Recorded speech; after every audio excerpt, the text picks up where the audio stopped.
Okay, perfect. Okay, to the audience, apologies for the technical difficulties that you may have just had to watch. Welcome to the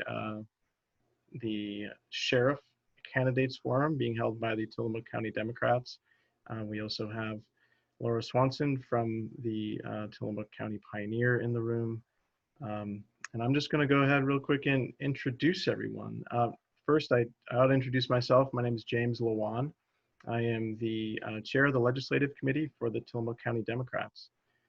And we also have, as I mentioned, Laura Swanson from the Tillamook County Pioneer, Mary McGinnis. She's the vice president of the Tillamook County Democrats. And then we also have our candidates. Gordon Mccraw is a candidate for sheriff, and Josh Brown is the other candidate for sheriff. And we are going to go ahead and start by giving them 5 minutes each to allow them to make a pitch to the voters of Tillamook County on why they should we should vote for them for sheriff. So I guess we'll go ahead and start. I see Gordon Mccraw on my panel, so I'm going to go ahead and start with you, Gordon.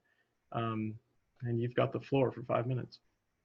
Okay, well, thank you very much for inviting us to this. I'll just give you a background on Gordon. I'm originally from Lynchburg, Virginia, and I joined the Navy right out of high school.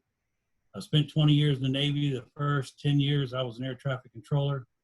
And it seems like I've always been destined to be manager, supervisor. With that job, I ended up being a facility watch supervisor, which is the person that's in charge of all airport operations. At some point, me and the old blood pressure got to be an issue, and they made me a aviation forecaster. It didn't take long, and I was what they call an LPO, or the leading petty officer, managing the people. And then I ended up making chief, and was the chief in charge of the weather office when I finally retired. The interesting thing was, when I first checked on to NAS New Orleans, it was a lieutenant commander position for those that know the military rank structure. So that was kind of a change. And then I retired in 1998 and ended up working as a patrolman with the Gretna Police Department in a town of about 17,000 people, not much bigger than the city of Tillamook itself is, but it was a dense population.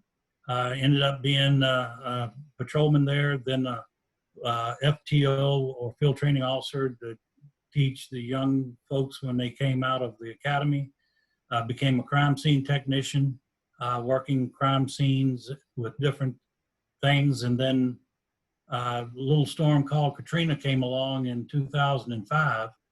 And in 2006, because of some interaction, my wife is originally from Lincoln County, or Lincoln City actually, and she knew and had met Todd Anderson, the sheriff at the time, who, next thing I knew, was down in New Orleans recruiting me to come to Tillamook. The only person that didn't know what was happening in my life was me, apparently, because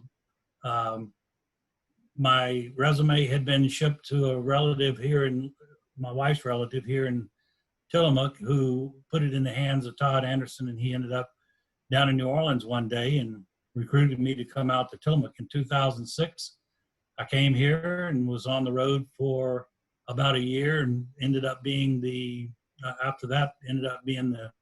Garibaldi contract officer. The city of Garibaldi contracts with the sheriff's office to have a deputy there just for Garibaldi, and I was that for about a year. And at the end of that period, I guess it was because of my experience in earthquakes. I was in Alameda, California during the big quake in San Francisco in '89, and then a bunch of hurricanes, of which Katrina was the worst.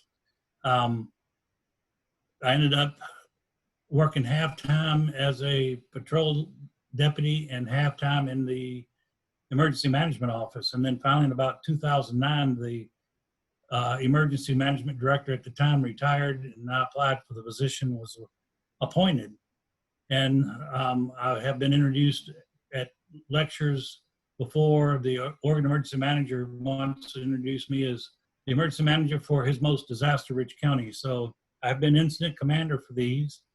The incident commander is the person who is managing and directing resources, which includes everything from fire, police, medical, public works, all these things to try to get the disaster under control. And we've had quite a year, as you might imagine. At any rate, in 2016, Sheriff Long at the time promoted me to lieutenant. I was actually at that point, and have been since, third in command, representing them whenever they're out of the office, or representing them at meetings that they can't attend and I would attend in their place. Again, as incident manager, I've managed and supervised resources, and again, as a supervisor in the office, help any way I can in the management and supervisory positions there. So all told, I've got about 40 years of public service experience. 25 or 24 years of it is law enforcement, 10 years down in the New Orleans area, and time flies. I've been here for 14 years. It's flying faster and faster, it seems, every year. And by the way, I'm calling year 2020 the year that wasn't, thanks to COVID. I've supervised search and rescue as part of the emergency management function, helped with supervision of the 5 different sections of the sheriff's office.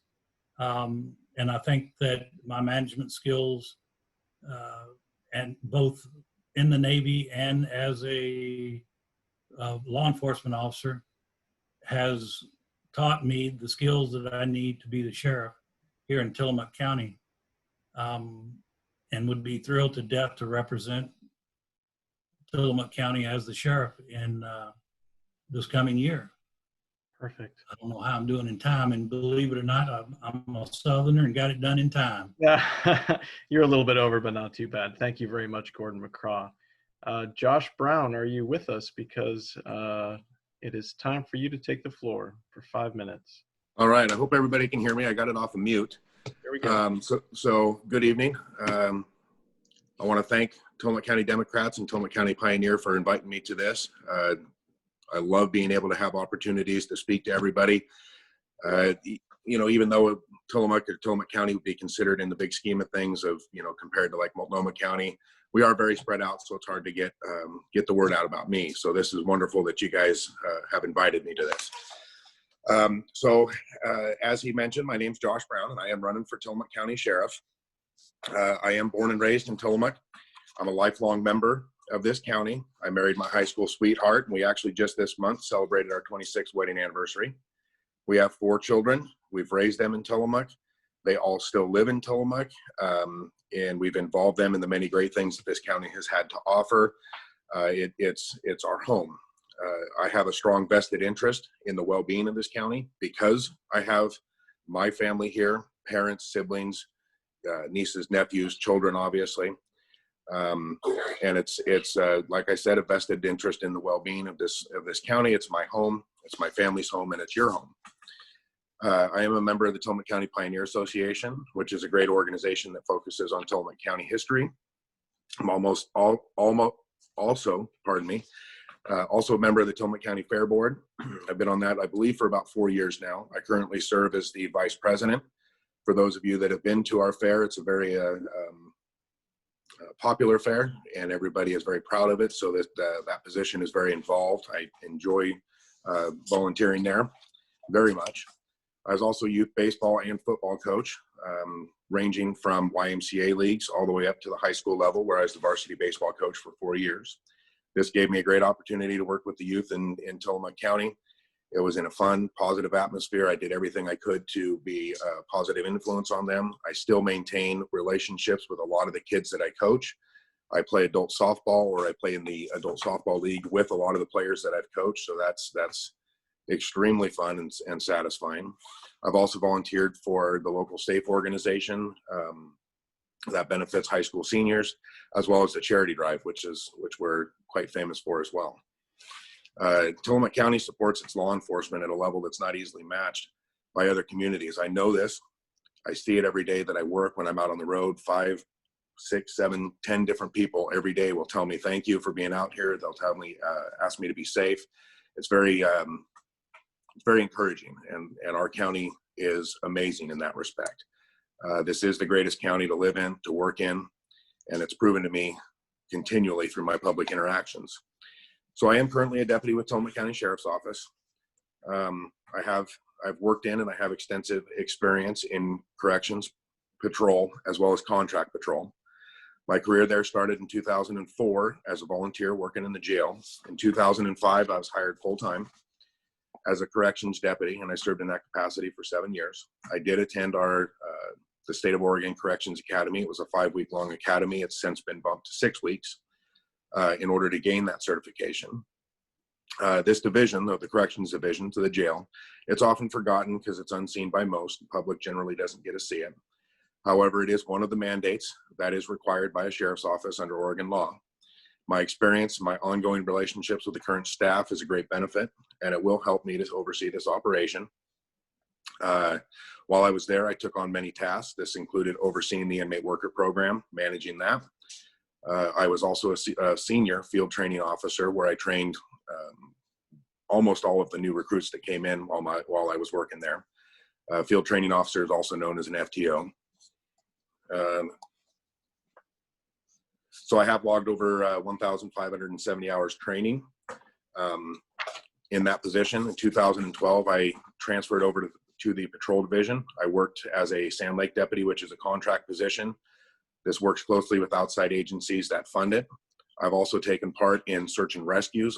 I speak constantly with the coordinators on a regular basis and get their input and assist them when I can.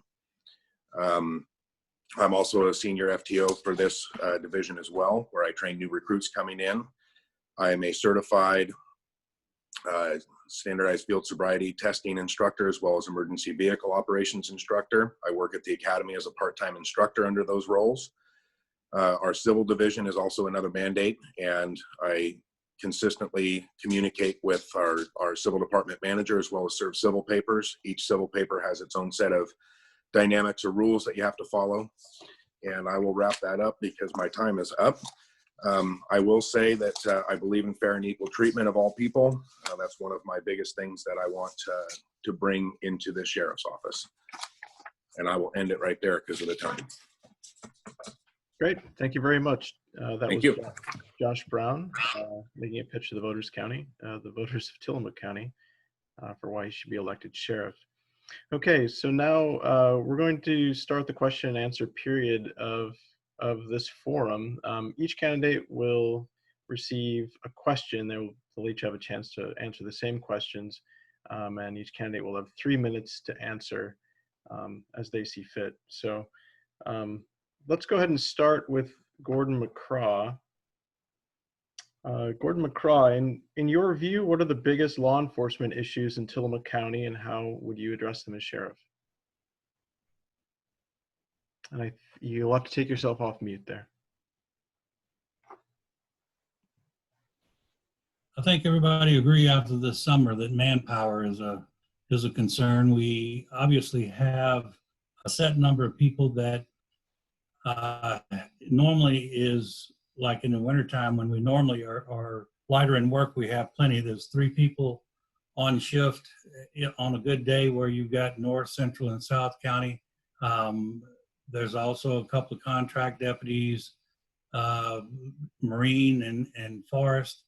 But this past summer showed that manpower needs to be beefed up in Tillamook County. There's just not enough of us, and to help with the tourism levels that we're now seeing. And I don't know, I suspect that it's COVID related, and you look at the license plates of the cars coming in, it's from all over the United States now, not just Portland and Washington. So we need to increase manpower. 24-hour patrol would be great. We know that, and so does the bad guys, that from 3 to 7 in the morning, there's no one on the road unless we get called out. So the criminals do take advantage of the time that they know that we're not on the road to get some of the things they're doing. So realistically, I think that manpower would be one of the concentration areas that I would love to be able to do something about. We showed the commissioners with the summer events that we went to 24 hours, but you have to take people out of contract positions and the deputies and put them on the road. And then we did it again for the recent Pike Street fire.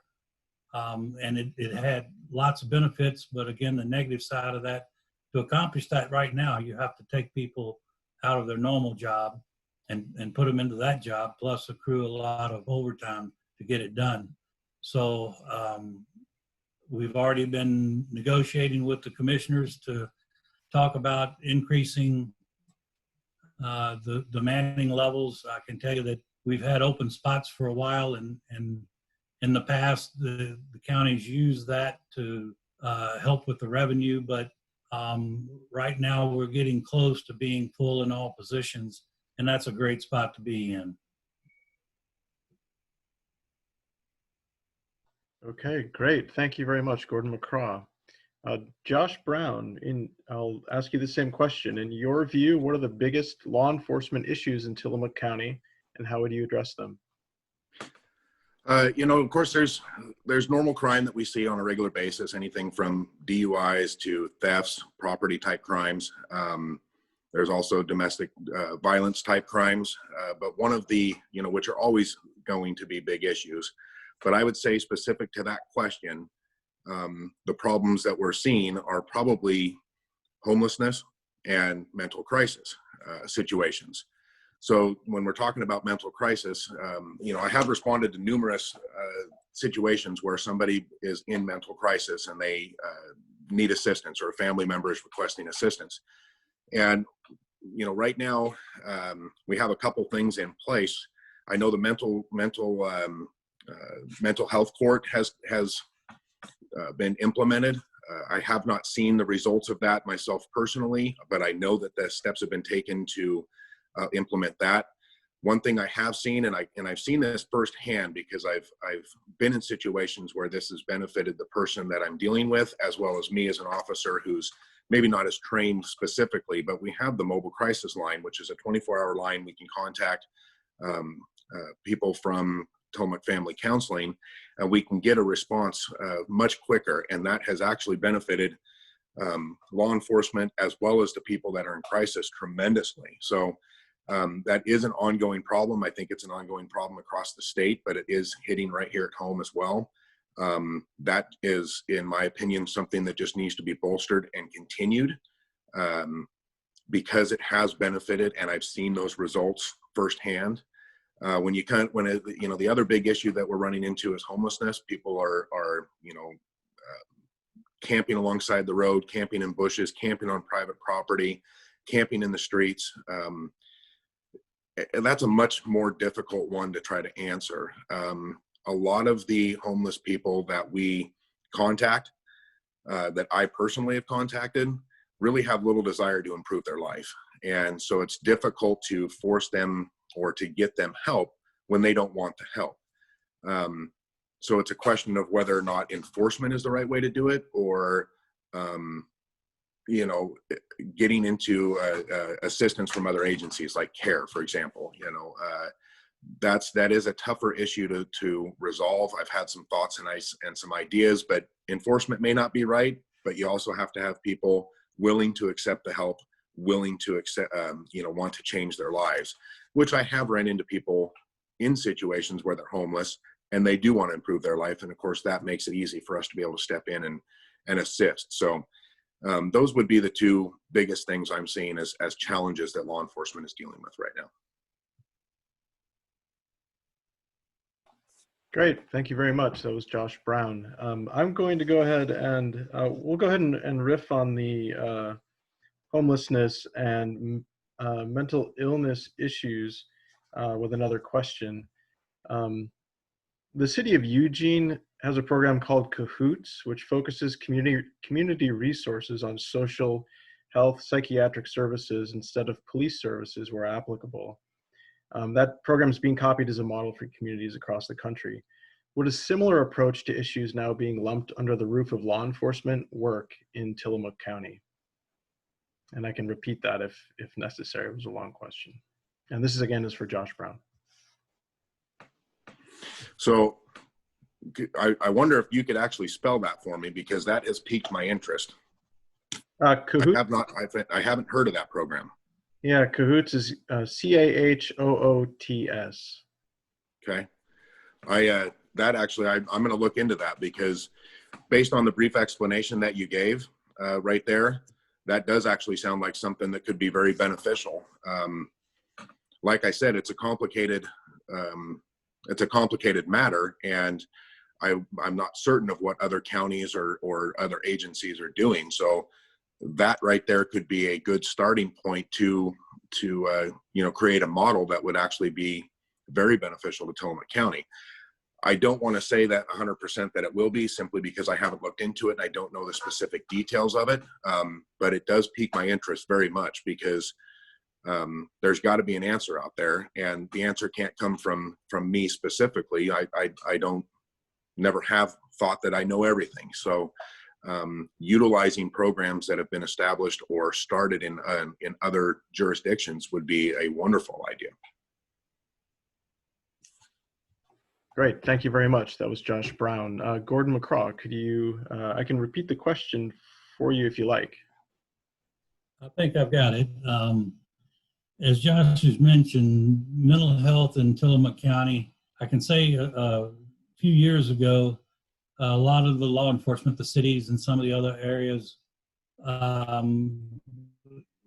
they have problems with mental health people, and they would end up arresting them and bringing them to the jail. And now we have to figure out how to help them with their mental crisis, when the jail is not really the place for that. So one of the things that we did is again, as he mentioned, we've coordinated with the Tillamook Family Counseling Center, so that if there is somebody in a mental crisis, instead of just arresting them, we can call them and have them come on the scene and try to work through the mental crisis, and if necessary, go to the hospital with us, which they're obviously much better equipped to handle the mental crisis than the jail is.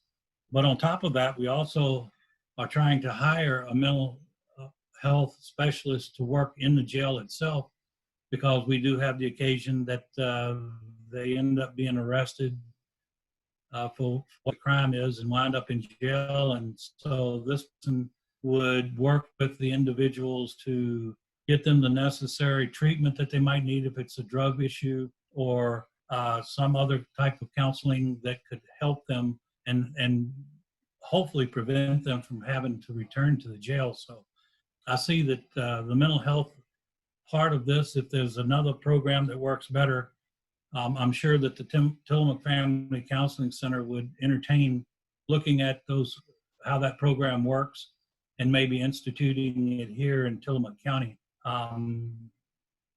It has improved a lot in the last year, 2 years, over what I've seen previously. So I'm hoping that the improvements continue. Great, okay, that was Gordon Mccraw. And Gordon, I'm going to go ahead and follow up with you on this. I guess it's kind of a related question associated with drug use in the county. And I'm reading here a question that was submitted. A review of the charges, let's see, many folks incarcerated in Tillamook County appear to be there because of drug offenses. As sheriff, what changes, if any, would you endeavor to address potentially rising rates of drug use and incarceration related to drug use in the state and in the county? Well, again, it's a big challenge, because there's new drugs coming out. As soon as one comes out, it seems like another one is invented to replace it. It's either cheaper or easier, but a lot of them now are becoming fatal. We had a recent incident where there was a new strain of heroin that got released that was causing overdoses, both in Clatsop County and there was a couple in Tillamook County. Fortunately, the hospital has provided Narcan to all the police officers so that if they come on scene and somebody is in crisis or potentially dying from an overdose, they can be administered this drug, which will help them survive. Again, we are trying to get the counselor in there that hopefully would help them address the drug issue once they're in the jail. As far as trying to prevent the drug use, I think it would be important to get into the schools to help educate the children on exactly what the drug is, the drug problems are, provide any assistance we can with them before they get to the point where they wind up in jail because of the drugs. And, you know, we do have a Tillamook narcotics team that is very active, and I would, as sheriff, make sure that they continue to have the resources and monies that they need to investigate the crimes of especially the people that are coming in with the drugs and selling them. It's a two-part street. You have to not only attack the people that are coming in and selling it, but you have to help the people that are addicted to it. And some of them, we know that with the opioid crisis, they ended up being addicted because of things that the doctors did when they were being treated. So it's a very, very bad situation to be in when you are addicted to something because the doctors gave it to you.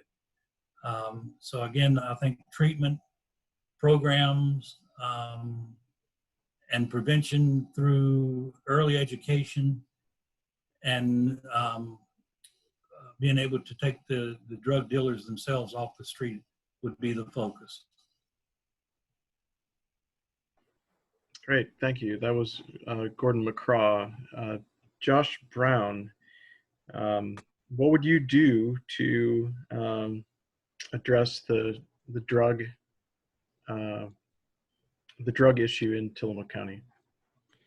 I actually think that the overall big picture of it is more of a balance. That balance is between enforcement and, you know, prosecution and court of law, et cetera, as well as help. And if you really break it down and look at it, you kind of have three different levels when it comes to, you know, the drug offenders. You have the user. The user is generally just somebody that's buying the drugs and they're using it, whether it's because they have an addiction or something has happened or peer pressure, whatever the reason is they would be the user. Predominantly, the user can benefit more from help, assistance, than they can from enforcement, you know, taking action against them. I'm not saying that they should get off scot-free. I don't want anybody to think that. But my point is when you look at it from a big picture standpoint, that lower level user really probably needs to help more so than the enforcement. The enforcement, in a way, can actually be help. The second level would be the person that's a dealer / user. A lot of times the dealers that we run into out on the streets are dealing to support their own habit.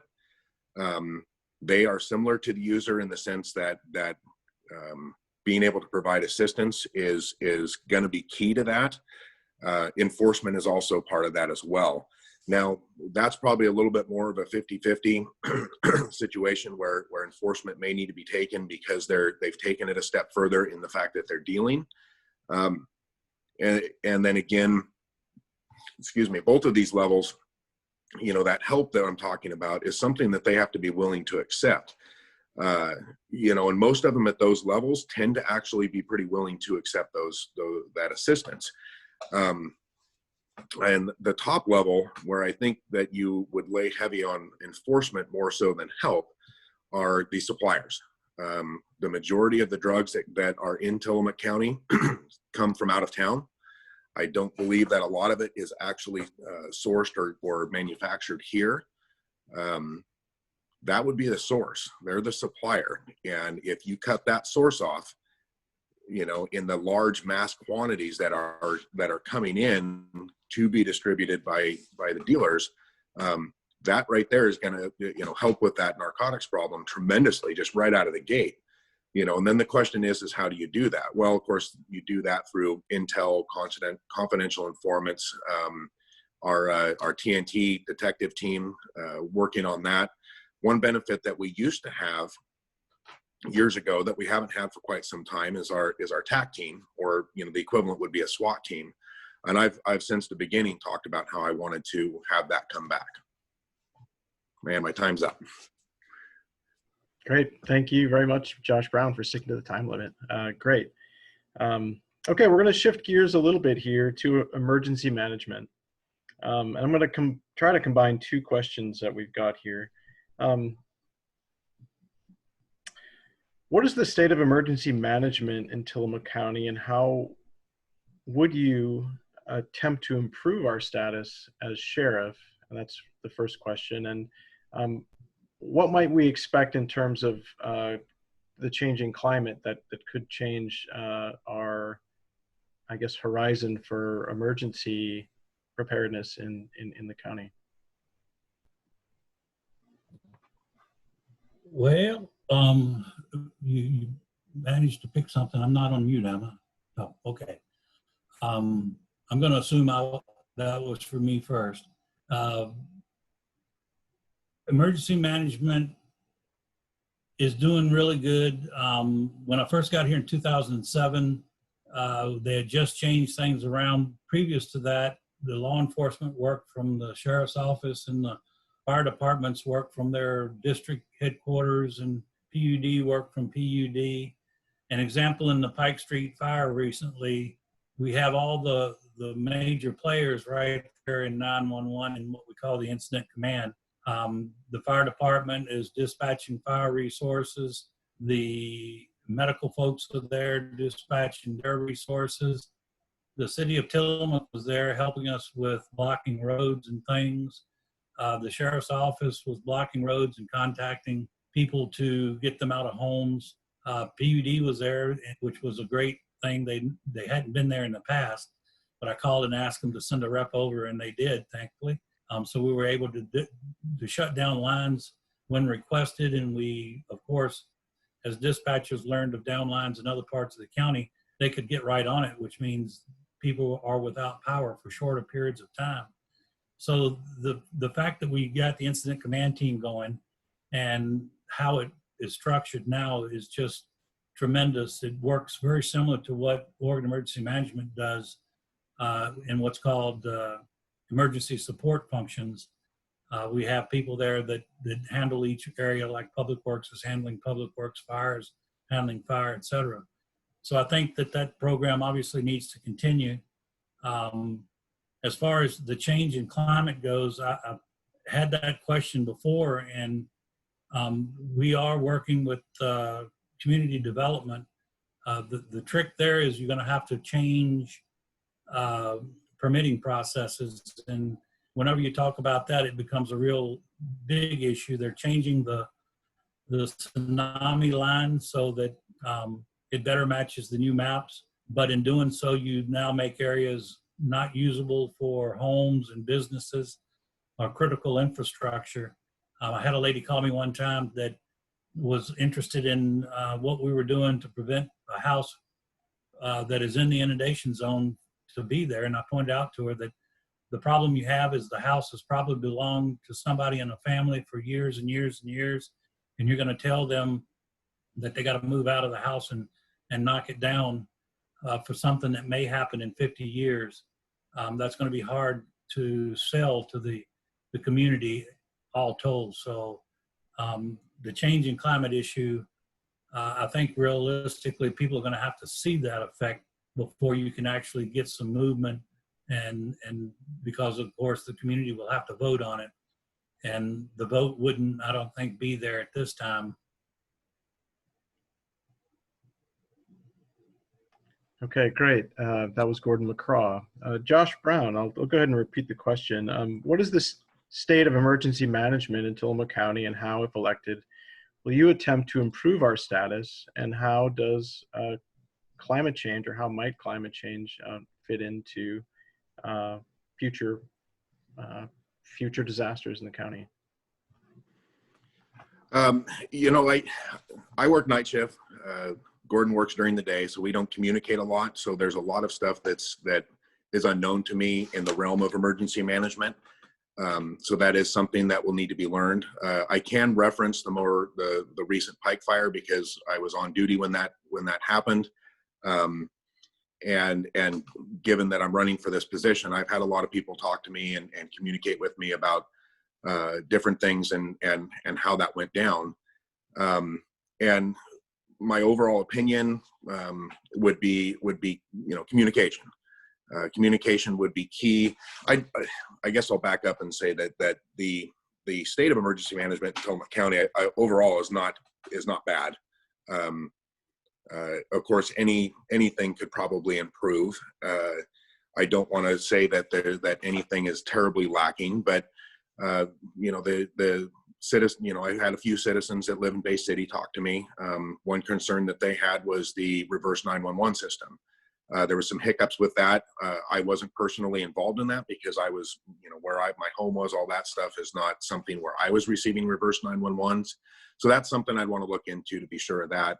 I know that there was, a couple of team members, or at least one that team members, when I say team members, I mean members that were part of the incident command team that didn't even realize or weren't even told that that incident command was actually up and running for a couple of days after it actually started.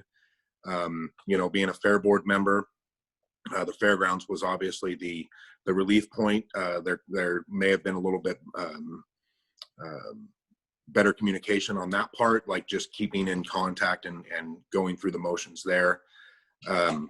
Myself personally, as a working deputy, I'd be out on the street and I would literally have people come up to me and ask me questions about the status of things. I didn't know the answer to them.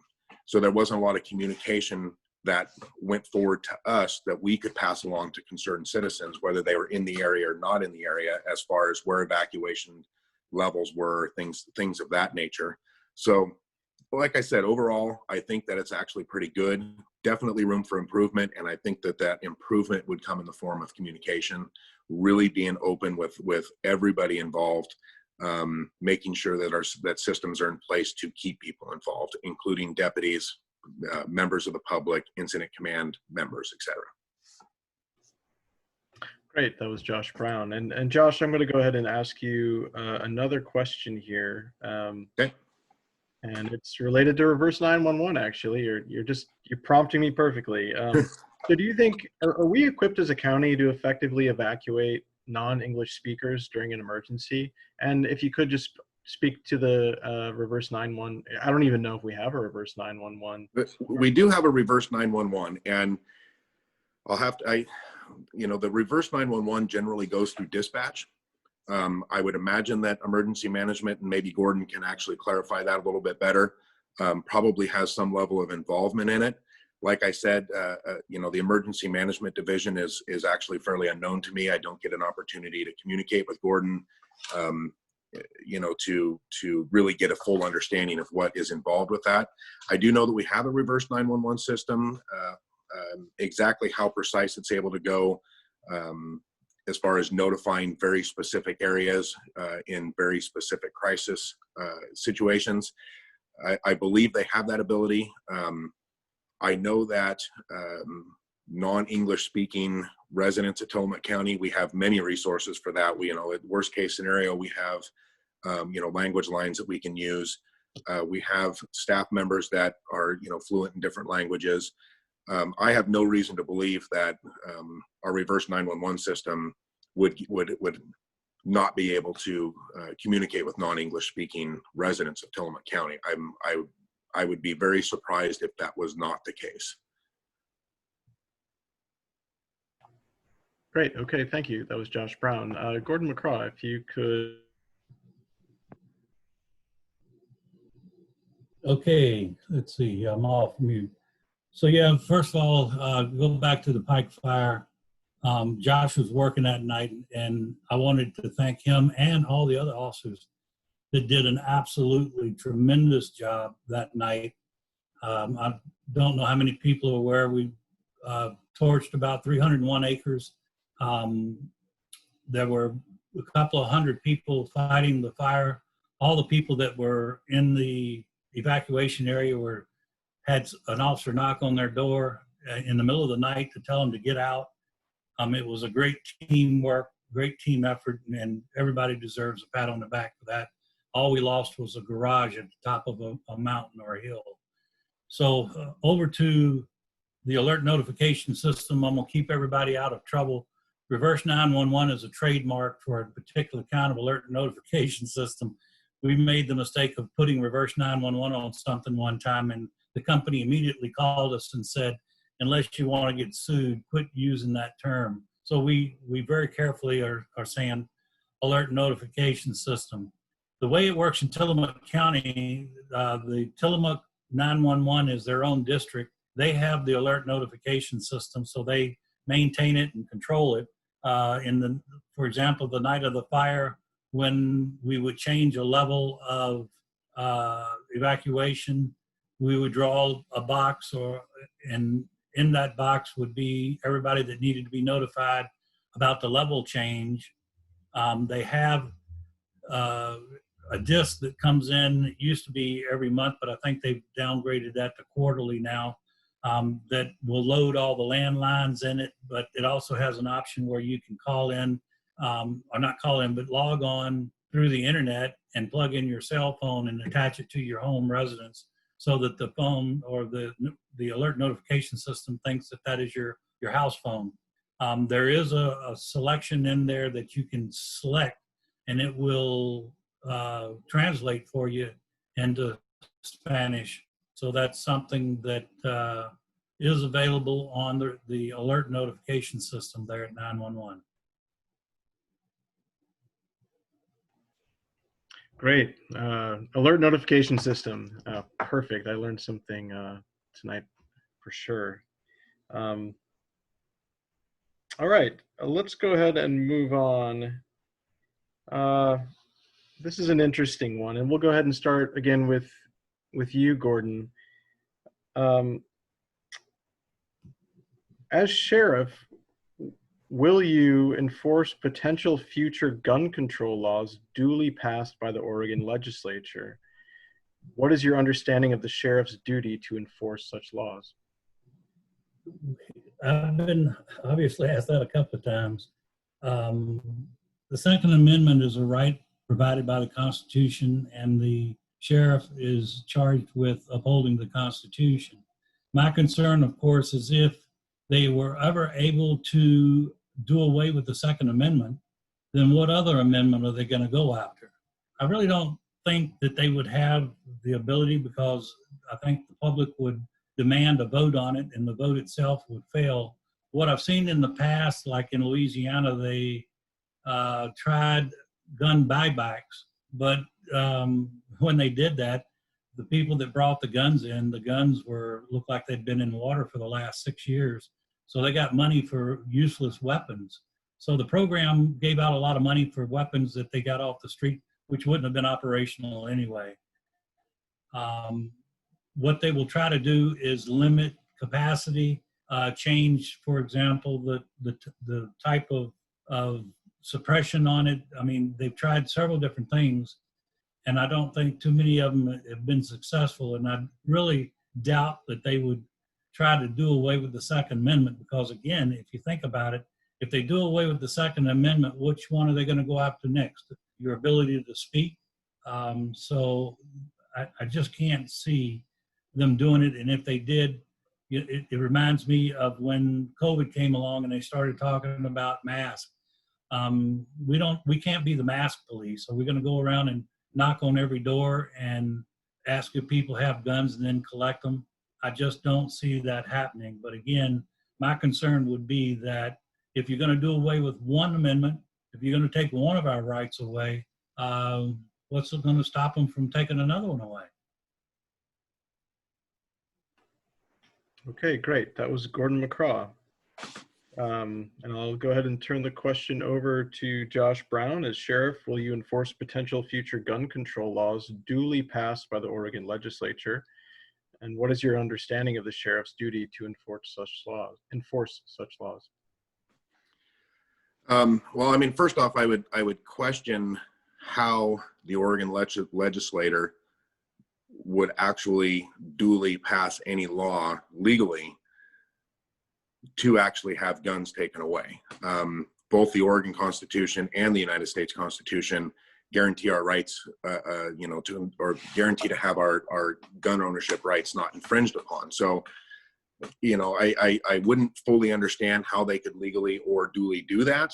That being said, I wholeheartedly believe in the Second Amendment. I believe in all of the rights that are given to us as United States citizens and as Oregonians. A lot of the rights that are in the United States Constitution are mirrored in the Oregon Constitution.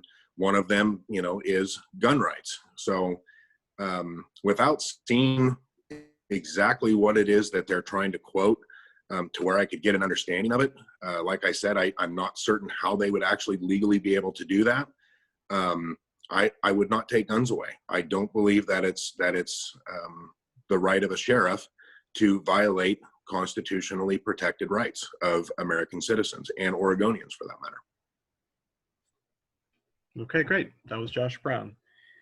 And Josh, I'm going to go ahead and follow up with a bit of a different question. So recently, the Tillamook Headlight Herald asked both sheriff's candidates about deputizing citizens in the case of an emergency, and the candidates responded quite differently. Given the training required to be a deputy in normal times, please repeat your stance on civilian deputizing in abnormal times and provide more context. Actually, great. This is perfect. Thank you for asking that. So I didn't realize it came from the Headlight Herald. It was at the same type of a forum as what you guys are hosting now, but it was on the Republican side. And I thought it was a citizen that had asked it, and Headlight Herald reported on it. But I did answer it fairly short and quick. And what I did specifically say is if every available resource that the sheriff's office would have available to it is expended, yes, I would deputize citizens. I probably should have elaborated further, because of course it's not just a matter of bringing in anybody and everybody that wants to be deputized and letting them just run free on the streets. That's not the case. And first of all, to get to that point, the resources that are available to the sheriff's office, anywhere from neighboring agencies, Oregon State Police, SWAT team, I would imagine National Guard could even be an option that you could pull in order to actually expend all of those. We're in a serious crisis if all of those are no longer available. So we're talking absolute worst case scenario. And then if we did start to deputize citizens because there was a genuine need to protect Tillamook County, you would start off by looking at retired deputies or retired officers, people that had the training and they've just retired. You'd look to actually bring them back in and deputize them. You would probably next look at people that, have their concealed handgun license permit, because they've already gone through, numerous steps that the average citizen probably hasn't. Once you actually get to that point, having never done it before, even really read or heard of anybody doing it before, it's just something I can imagine. The process that would happen is you're only going to do deputize a limited number of people. What would be necessary to complete whatever task you're looking for. The deputizing would be for a very specific and short amount of time. It wouldn't just be free run. Additionally, you would probably need to, this is kind of just envisioning how it would work. You would probably have one certified patrol deputy that has been trained supervising 4 or 5 deputized citizens. So those 4 or 5 deputized citizens would not be allowed to do anything without going through or communicating with their sheriff's office liaison, a certified deputy. So just to kind of summarize, I am willing to do it if the absolute need is there. And like I explained, it would be an absolute dire crisis. if I did it, it would be under very specific guidelines. Because there's liability, there's people, the opportunity to get in trouble. So very strict guidelines. Great. Okay, that was Josh Brown. Thank you very much. And I'm going to go ahead and turn the question over to Gordon Mccraw. Given the training required to be a deputy in normal times, please repeat your stance on civilian deputizing in abnormal times and provide more context. I'm like Josh. I can't see the event happening here. We're just not as public or as big as Portland or some of those other places. A lot of what they're doing is for the media coverage, and there's no media here. So being small is a fortunate thing here. Again, as he said, liability is your biggest problem. So you would, of course, pull in all your deputies. You pull them off of their time off to bring them in. You ask for assistance, and back up and say that if this is happening in the city of Tillamook, this is actually a city of Tillamook initiated response. So they would have to ask us for assistance. And then we in turn would probably activate the incident command, to be honest, and we would bring in resources, including the different police departments from the other cities. We would notify some of the valley, try to get them on the way over here.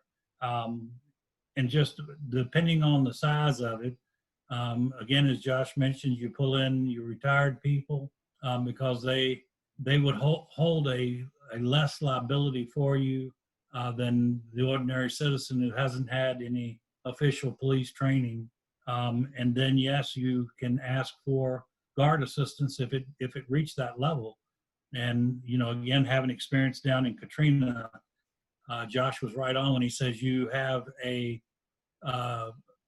deputized person assigned to or with the local citizen, if he's the one that we're talking about, to make sure that they don't get in trouble and we don't get in trouble, because just as they are trying to protect everything out there, we're trying to protect the people, including them, that you are talking about deputizing, to make sure at the end of the day they're safe as well.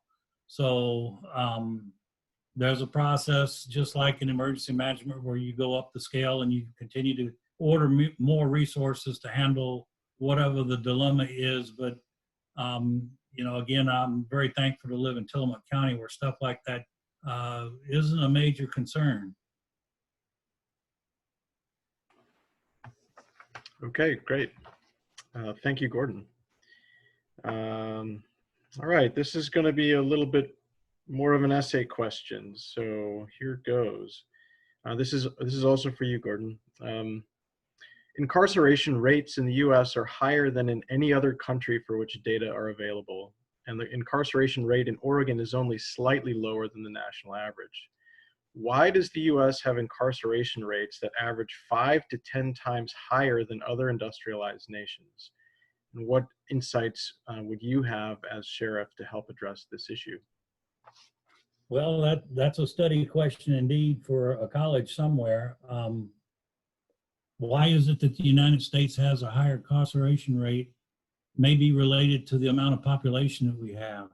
Just like in COVID, they're trying to compare our numbers to people overseas. Let's look at percentages, though. When you talk about we've had 200,000 people die of COVID in the United States, when Europe doesn't have those numbers. When you look at the size of the state of or the country that we're talking about in Europe, it's actually not much bigger than the size of one of the states in the United States. So why is the incarceration rates better? Maybe it's, or worse, I should say. Is it because that we are an industrialized nation with higher living availability than overseas?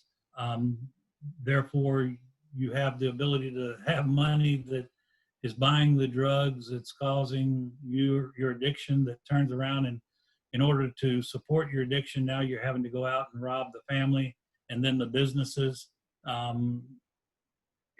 it's a true college level.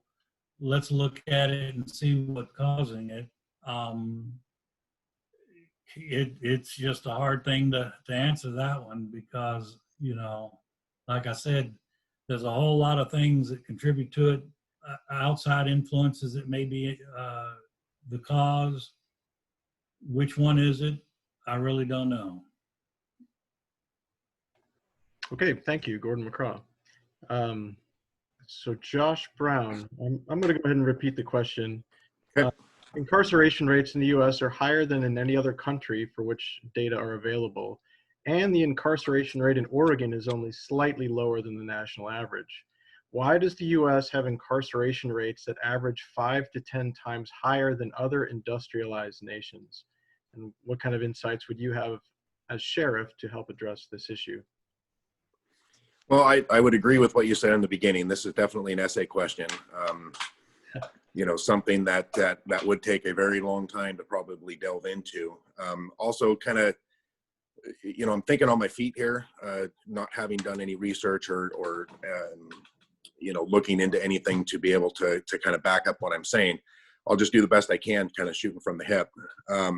When I worked in the jail, like I said, I was in there for 7 years.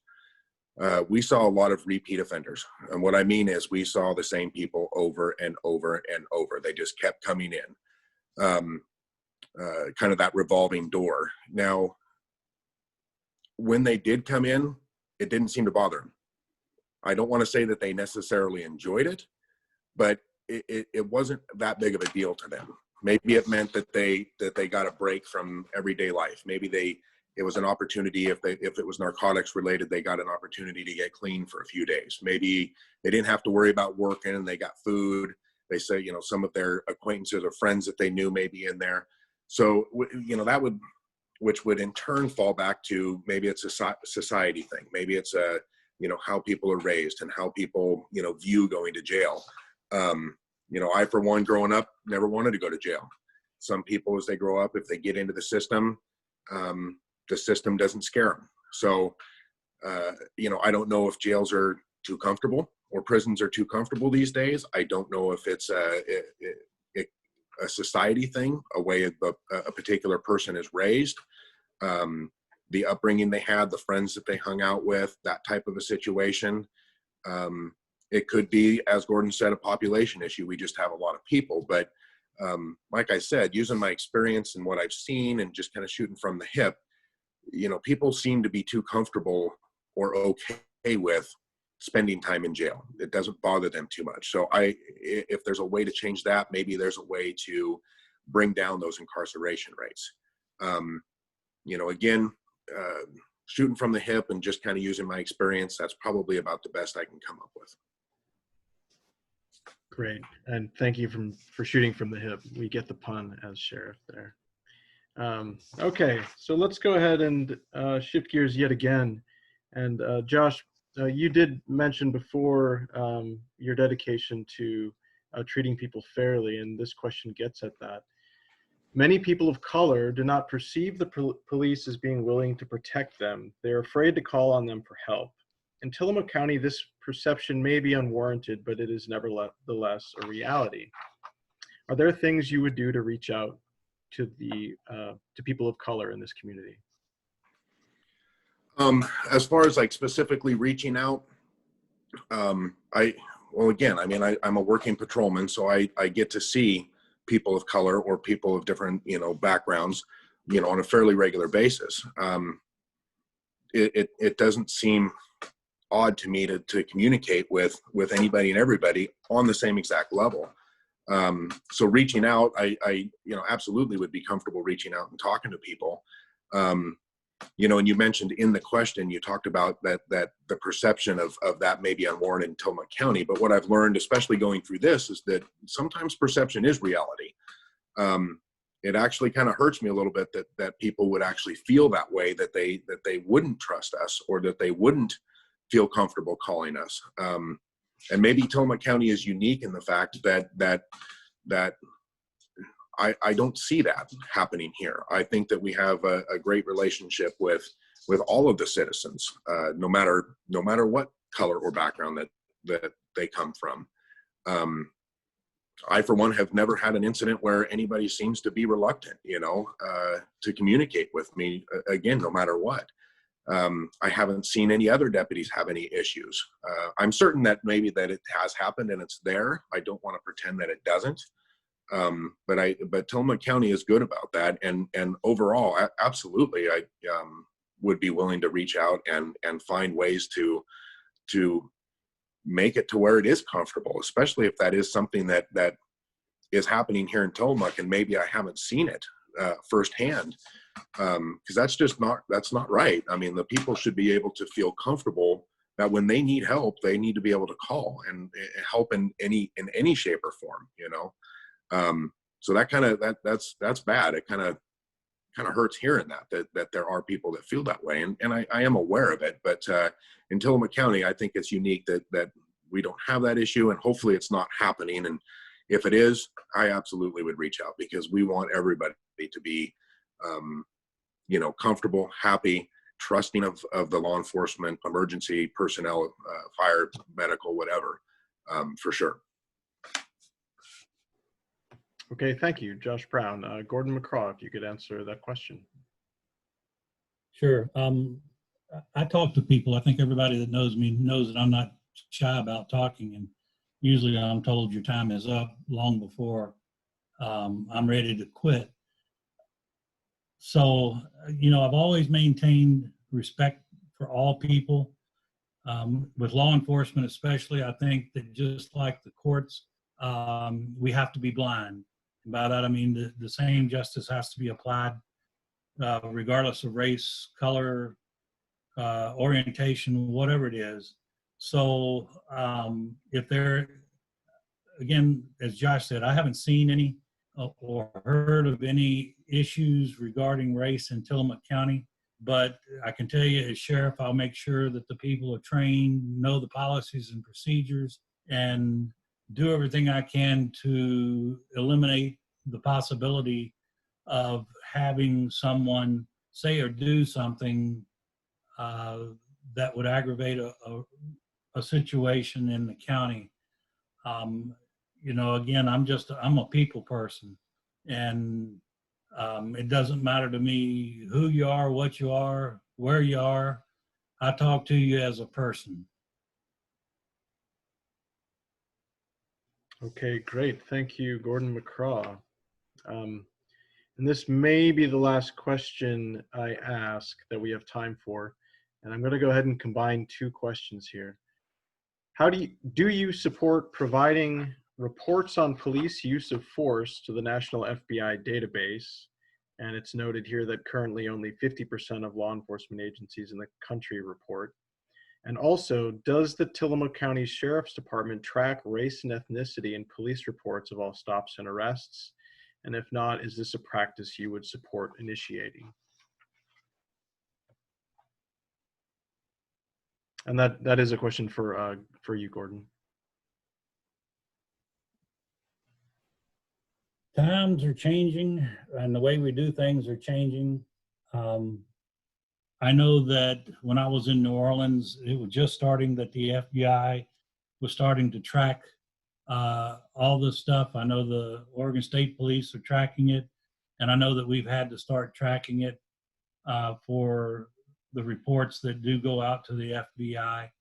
And I know that the county has started a new program where all that information about race, sex, and that kind of thing on the traffic stop or interaction with someone on the street has to be followed and tracked so that reports can be generated that can be looked at by other law enforcement and FBI and justice facilities. So do I support it? It is a way to make sure that your employees are not offending and doing the things that they shouldn't be doing with regard to race or sex or any other way. Again, as a law enforcement person, justice should be blind. It shouldn't matter their race, their sex.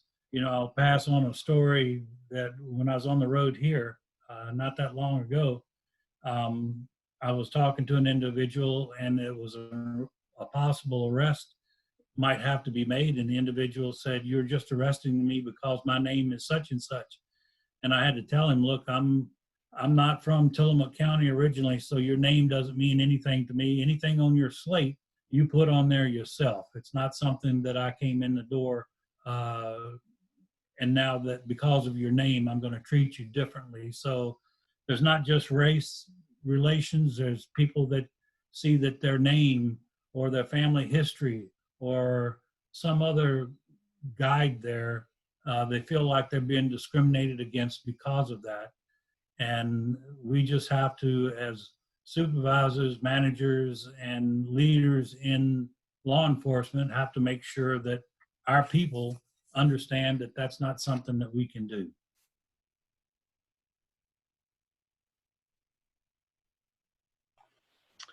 Okay, thank you, Gordon Mccraw. Josh Brown, I'm going to go ahead and repeat the question for you, a two-parter. Do you support providing reports on police use of force to the National FBI database? Currently, only 50% of law enforcement agencies in the country report. And does the county sheriff's department track race and ethnicity in police reports of all stops and arrests? And if not, is this something you would support? Well, first of all, I support transparency, period. We're a public service agency funded by public monies. Transparency is key.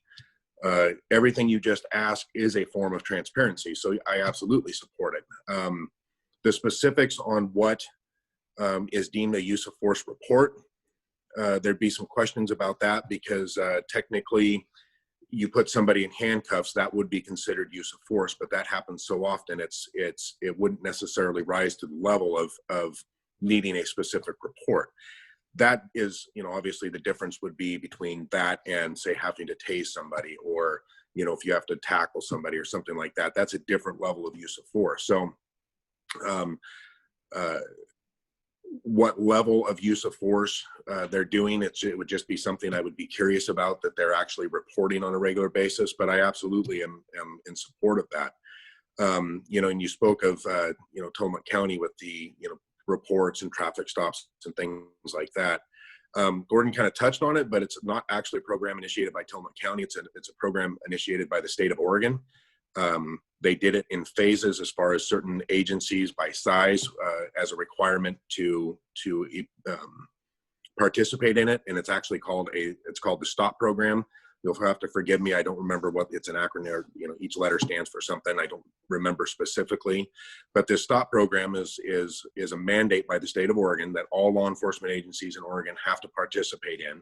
Larger agencies had to do it first, and then it trickled down to smaller agencies. So after every traffic stop or contact that is initiated by the officer, meaning it's not associated with a call that was dispatched to us, we have to go onto an app on our work phones and fill out the information that it specifically asks about. It talks about age, race, male, female, whether or not we were able to perceive the person prior to the traffic stop, what the traffic stop was before, and what the result were. So a specific list of criteria.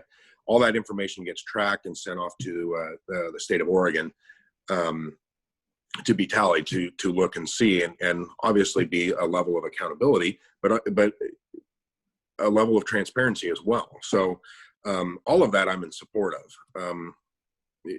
We need to be able to have the public trust us, and being able to see what we do is something that assists in making the public comfortable with us. Okay, great. Thank you. That was Josh Brown. All right, I think we don't really have time for another question, so I think we'll just go ahead and dive right into closing remarks then. And Gordon, if it's okay, we'll have you start. You'll have 3 minutes to, again, address the voters of Tillamook County.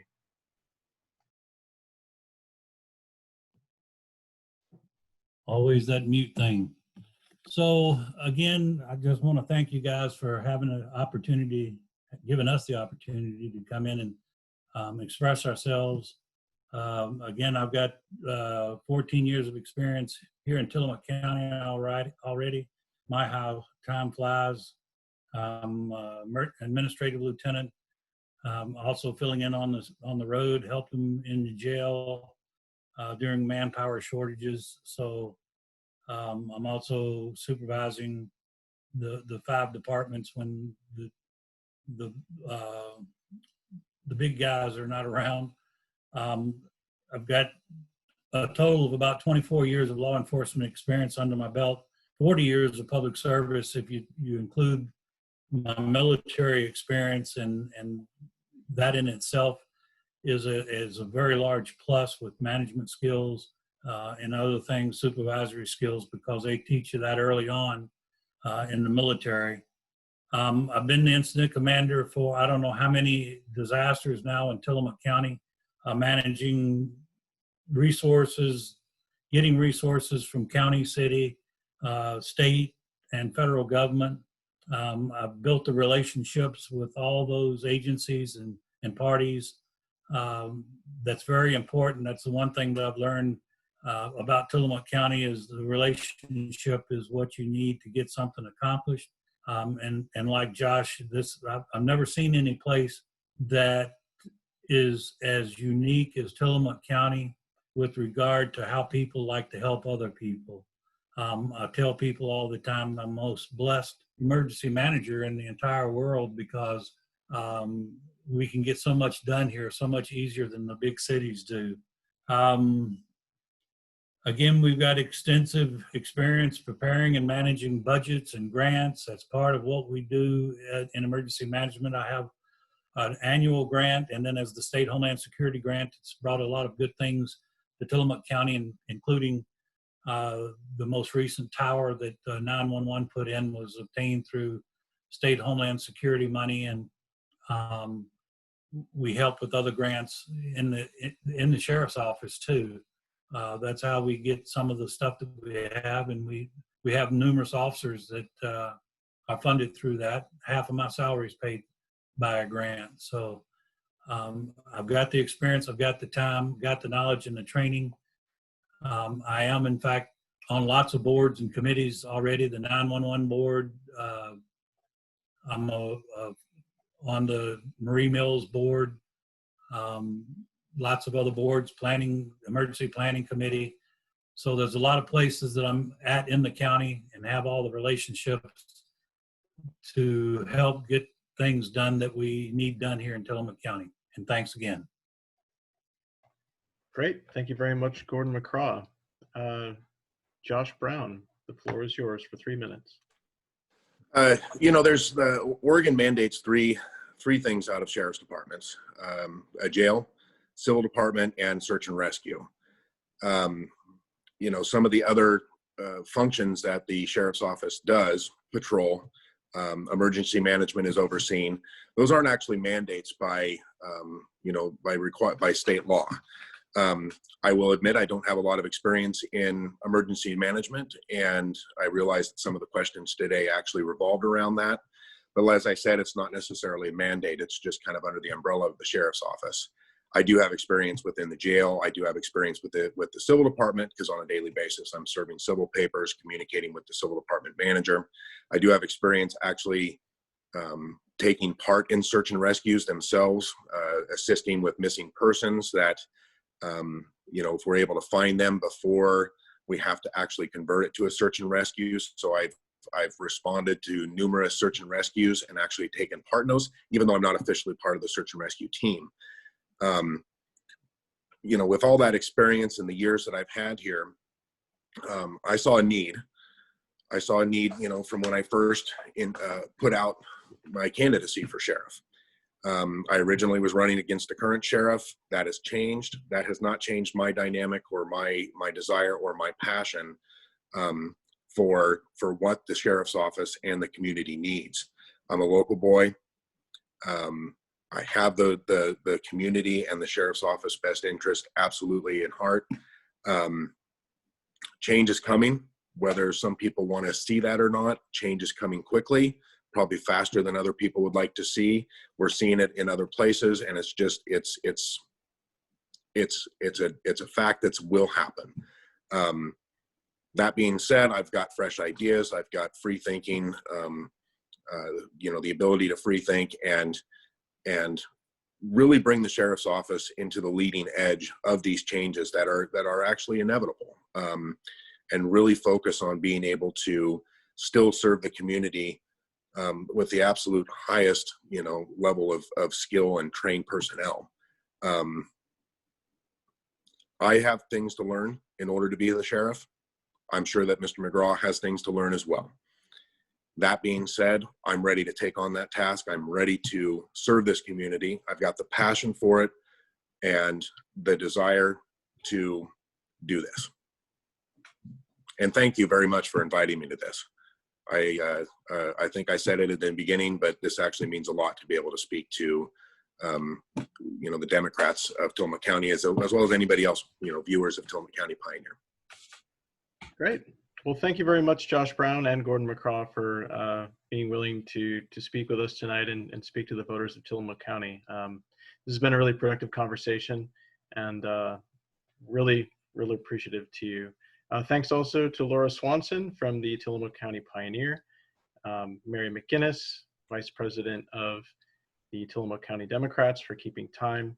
And I am James Lawan. I'm the chair of the Legislative Committee of the Tillamook County Democrats. So thanks again all for being here. And with that, I'm going to go ahead and stop recording and